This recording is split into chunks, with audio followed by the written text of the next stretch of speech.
Hey everybody, Kyle here, and in this video I'm going to be demonstrating how I record and mix audio description in my favorite DAW, Logic Pro from Apple. This is actually my favorite DAW. This is my DAW of choice, so naturally you'll see me working pretty quickly. This video is going to assume you've already went through the process of setting your Logic Pro up for voiceover. So for example, doing things like disabling the metronome, setting time display settings, and most importantly, making sure your audio settings are correctly set at 48,000 hertz, 24-bit PCM, and obviously recording on a mono track. So that's really all you got to do to set everything up. So we're going to be doing something different today. We're going to be doing another trailer because those are pretty short. And I'm going to take you through the entire session as well because I feel like we have time for that. And of course, I got to cover recording levels. So your recording level should be averaging between -12 to -10, but not exceeding -6. If I open up the standalone Uline loudness meter, which I've featured in my previous video, you can see that as I'm speaking at a normal volume right now, we're averaging between -18 to -12, but I also give myself the headroom to get a bit louder, right? So right now, as I'm talking, I peaked at -9.7, which gives me plenty of headroom to work with in case there's like a loud consonant or whatever. I don't risk going over. Okay. So we're going to be, doing a trailer today. We're going to be doing the Gamers 2037 release trailer, which is a show that I'm considering working on describing unofficially. It's such an underrated gem that it's one of those shows that are hard to find, but I feel like more people should be able to have access to it. So we have our reference video, and this one is slightly different. You may remember from the previous video where I did Audacity, where the video didn't have like any anything special to it. It was just a video. But with this one, there is a burnt-in timecode overlay with subtitles.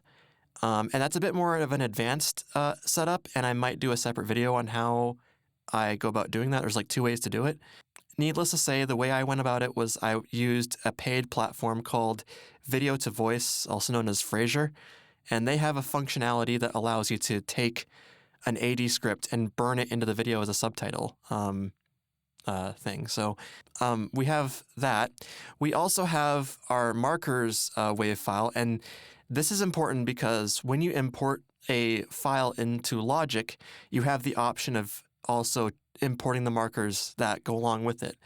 And this is very useful because it allows me to quickly jump around between like one cue to the other, and it allows me to just work very quickly. You'll see me do that quite a lot. I'll also be using, I think it was like a 2 or 3 second pre-roll for recording. So like when I hit record, it will jump back like 2 to 3 seconds, giving me enough time to get ready. And it's also very useful for like punching in and stuff like that to finish a line if I have to do like half and half basically. So I have the markers file. I have my script in SRT, which I mean, this is like really short. And then I also have the same script in Excel. But as you know, we'll be referencing the video. And so to get started, because I feel like I've dragged out this intro long enough, I'm going to take my reference video and I'm going to drag it into Logic Pro and make sure it starts at 0. Okay. 0 hours, 0 minutes, 0 seconds, and 0 frames. Okay. And we let go. When this box pops up, we just got to click OK. And then when Logic asks what you want to do, because this video is downloaded from YouTube, so you want to keep 48 kilohertz or 48,000 hertz. So you click that, do not convert to 44.1K. And then this next one will come up and will ask you what movie frame rate you want to use for your project. Always select Use, right? Because that way the timecode display on the video and the one up here will match. So go ahead and do Use 25 because it's 25 FPS. And this is our reference video. So we'll just close it out for now. Okay, the next thing we need to do is take our markers file and drag it into Logic. Just drop it anywhere. And the keyboard shortcut that I've set up, again, I'm going to be using a lot of keyboard shortcuts that are not default. I believe it's the semicolon. And what that will do is it will take any audio region here and it will snap it to wherever the playhead is. This is actually very, very useful when I'm recording, and so you'll see why in a bit. So the next thing we do is go to, navigation. Or yeah, it's navigate actually. Oh, sorry about that. Other, and then import markers from file. And you can see immediately all of our markers will show up here. You'll see why that's important later. We can safely delete this, the region and the track that it created. And before we hit record, there's just one last thing, and we need to go up to our video's reference audio track. And we double click on that and lower it by 30 decibels. Again, this kind of varies depending on how loud or quiet the video is.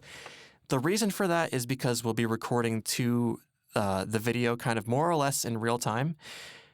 But I want to be able to hear the video faintly in my headset without having the audio overwhelming my monitoring of my microphone. Because as I'm talking right now, I can hear my microphone in my voice in my headphones, if that makes sense.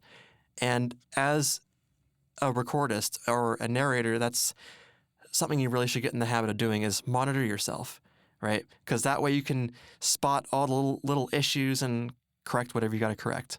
That's for a whole different video, I imagine. Okay, so and of course the next best thing to do would be to, again, save your project. So let's do the Gamers 2037 trailer.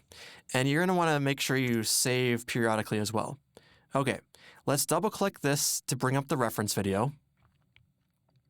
And if you didn't see what I did there, I double clicked on the little black preview over here, which just shows that's the beginning of the video, and I brought it forward. Okay, let's click off of this so we don't accidentally do something else, because there is one more keyboard shortcut that I will be using, and it's not a default one. It is Command period. And what that does for me is it stops the current recording, it deletes it, and it jumps back to the starting position that I was at earlier. So this is useful for things like takes and stuff like that. If I mess up, I'm like, oh crap, I gotta retake this, I can just hit Command period and then just hit R again. And you can see the common theme of this is just let's work quickly. So let's actually get started here. So I used Option period to go to the first marker. And to demonstrate what I'm talking about here, I can use Command or Option or Alt period to jump to the next marker and so on. And then I can use Alt, Option, comma to go back, which is great. It's very useful for me. So as I play the video here, if I hit space to play, you can see my description comes up here, and all I do is I read off of the subtitles. Unfortunately, that comes with a bit of a downside, and that is I will always be slightly delayed. My response will be slightly delayed, which therefore influences my pacing during the recording of that. So I may feel like I have to go faster than necessary, for example. But when I go and I replace, when I shift everything back, it should just fit perfectly. So let's record our first line, shall we? All right. Okay. All right, so let's hit R, and what's going to happen is it's going to give me a bit of a pre-roll. So let's go.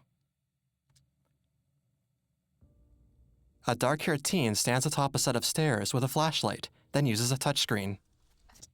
So I hit stop. What I like to do here is I open the editor, the waveform editor, by pressing E. And this allows me to get more granular control. So what I like to do is I like to go all the way up here, and this supports this automatically cuts at 0 crossings. So this is one thing I love about this. So I press Command T to split the clip at playhead, delete the silence at the beginning. I then use Option, comma, to go back to the beginning of the marker. I press semicolon to shift the region back to that point, and then I delete. And then this is the tricky part, is being able to find, because sometimes like your consonants, your words will end, and you don't want to like cut something off accidentally. So always listen. So we can even listen in solo. Yep, so this is safe to cut, so Command T, delete. So now we go back to listen to what we recorded. A dark-haired teen stands atop a set of stairs with a flashlight, then uses a touchscreen. Okay, so let's go to the next one. All of this should be pretty self-explanatory. I always leave the editor open because I'll use it anyway, but like even after, so it just saves me time. So here's our next one. Screen. I found it. She opens a door. A Warwick-Mathieu. Okay, you get the idea. I'm not gonna like commentate as much here because, I mean, you could just watch how quickly I work. She opens a door. She opens a door. A Warwick-Mathieu. A capsule lights up. So again, that was kind of that. Like, I'm not 100% sure on that one in terms of timing or pacing, but we'll see if it actually fits. If we have to re-record, we will. A capsule lights up.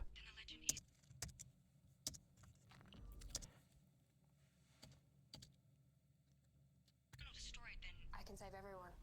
Cut to black. A blue hologram floats above 3 teens.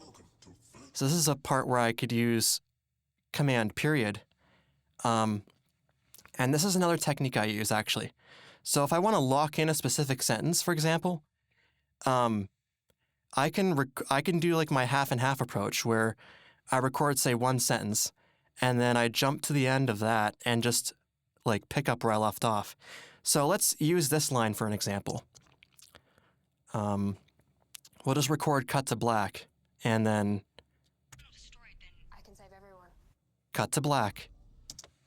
So we'll just edit it like usual. All right.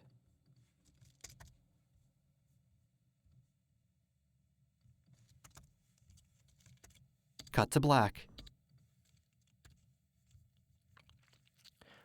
All right, and then we jump to the end of this. So I use let me double check. Okay, so I use Control, and I think it's I'm not even looking down on my keyboard.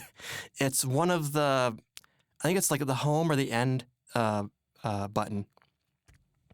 So, yeah. So at this point, this actually demonstrates my like 2-second pre-roll pretty well, because watch this. I can save everyone. Cut to black. A blue hologram floats above 3 teens. So notice how I was able to like jump in there. I was able to like hear how I performed and then just seamlessly jump in and finish it. So let's just edit this down. And as you like record your voice, you kind of get used to like how your voice looks in the waveforms. Like this is how an S looks from me. So let's have a listen to the line that we just recorded. Cut to black. A blue hologram floats above 3 teens. Okay, let's go to the next one.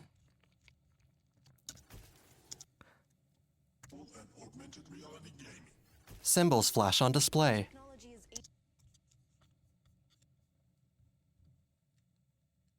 I feel like that one is a bit tight, but we'll see.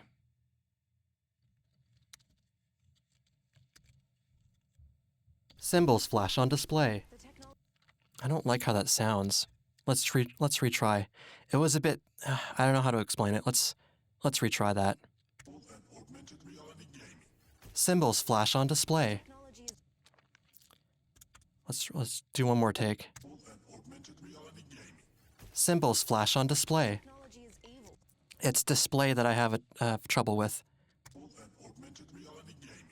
Symbols flash on display. You know what? We'll take it. We'll lock this in.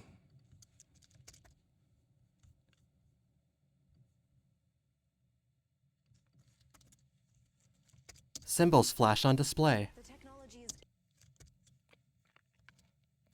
Okay, the next one.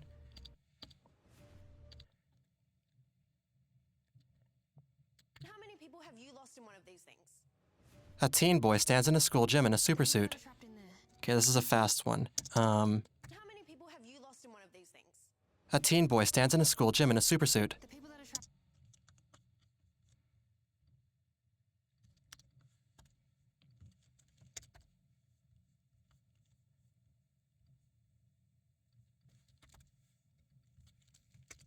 A teen boy stands in a school gym in a supersuit.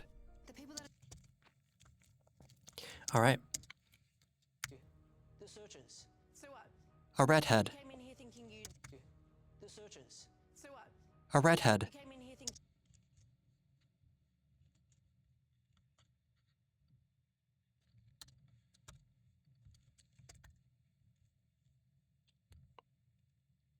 And now I guess you could see why Logic Pro is my favorite DAW to work in. I love this thing so much. A redhead. You came in.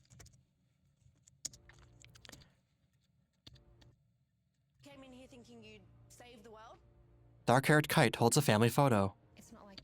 So I misspelt kite. It's K-Y-T-E. Whoopsies. You know what? That's fine. It doesn't matter, like, because at the end of the day, you're narrating it. But like, if someone wants to review your script, you gotta like make sure they're spelt correctly. Things are spelt correctly, if that makes sense. Dark-haired kite holds a family photo. It's not. All right. Not like that. In a blue-tinged void, a figure materializes, then appears outside.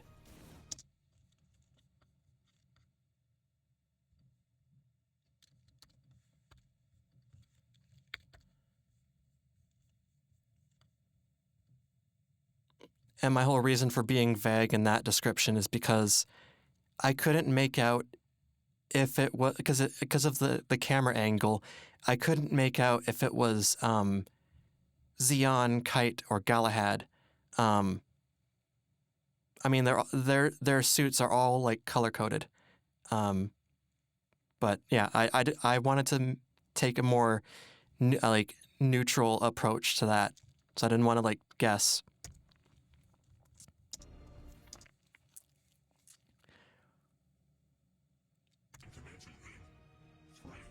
A racetrack.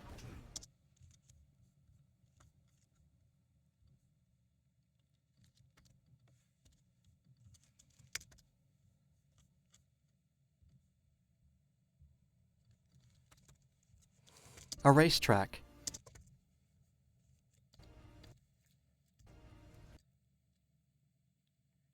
I probably spelled corridor wrong, didn't I? Whatever, it's fine. A racetrack. A corridor. A racetrack. A corridor. Maybe I spelled it correctly. I don't know. Whatever.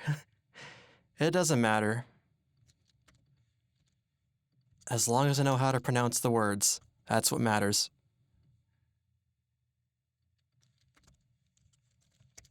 A corridor. Okay, this one's a bit tighter. It gets very close to stepping on dialogue, so I might have to adapt. A corridor. A puzzle box. A corridor. A puzzle box. A corridor. A puzzle box. All right, let's see if that fits.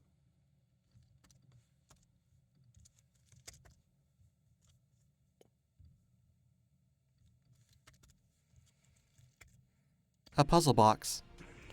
Perfect.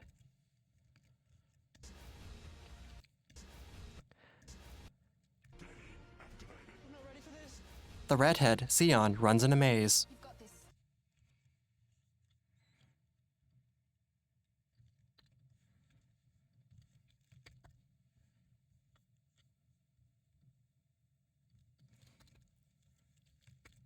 The redhead, Sion, runs in a maze. You've got.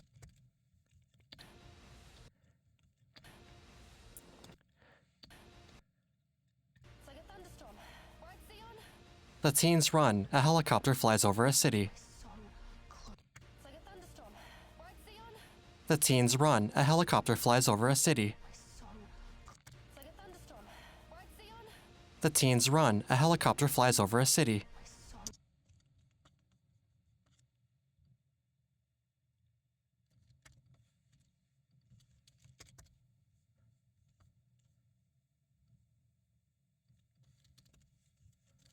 The teens run. A helicopter flies over a city.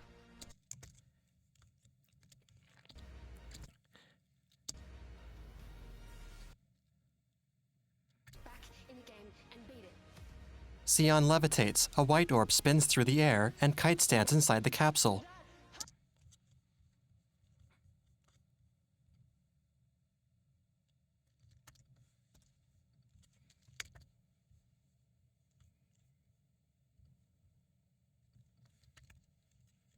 Sion levitates. A white orb spins through the air, and Kite stands inside the capsule. Sion levitates. A white orb spins through the air, and Kite stands inside the capsule. Okay, so this is one other thing I like to do usually is I like to edit out, like, if I can, I like to edit out my mouth noises or breaths. So I just, delete them. Just like that. Sion levitates. A white orb spins through the air, and Kite stands inside the capsule. All right, let's do...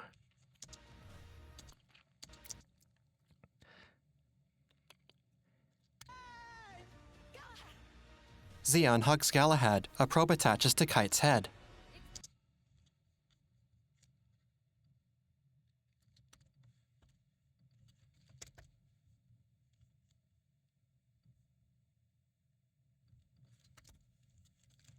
Xion hugs Galahad. A probe attaches to Kite's head.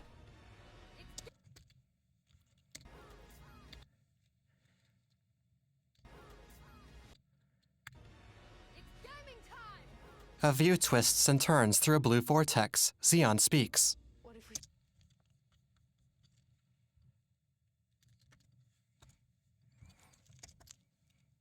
A view twists and turns through a blue vortex. Xion speaks. Okay, that ends like perfectly. We're like really close to the end. Just a little bit more to go. A view twists and turns through a blue vortex. Xion speaks.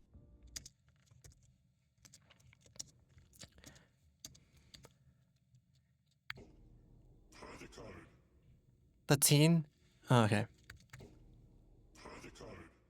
The teen group's eyes widen. Blue text appears. The teen group's eyes widen. Blue text appears.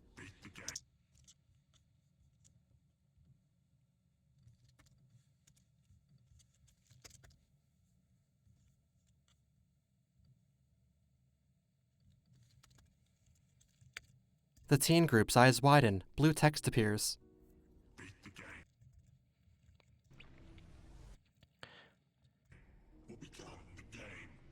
The trio stands, appearing transparent, then fades behind a title. The Gamers 2037.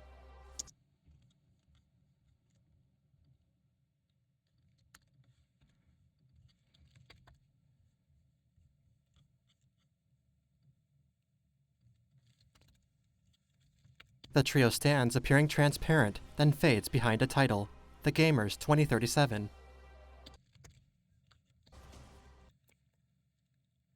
2037. Only on 9 Go, Saturday 7:30 a.m. 2037. Only on 9 Go. I wanna shift this around a little bit because we have time to. We have time to do that. Maybe like here.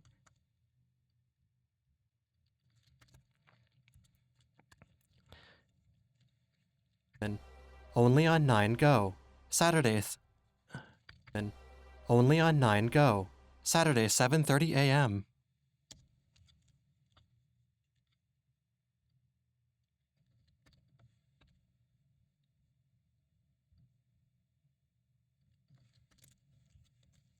Okay, and we've now finished up. So let's go and review now, just in case if we have to go back and fix anything.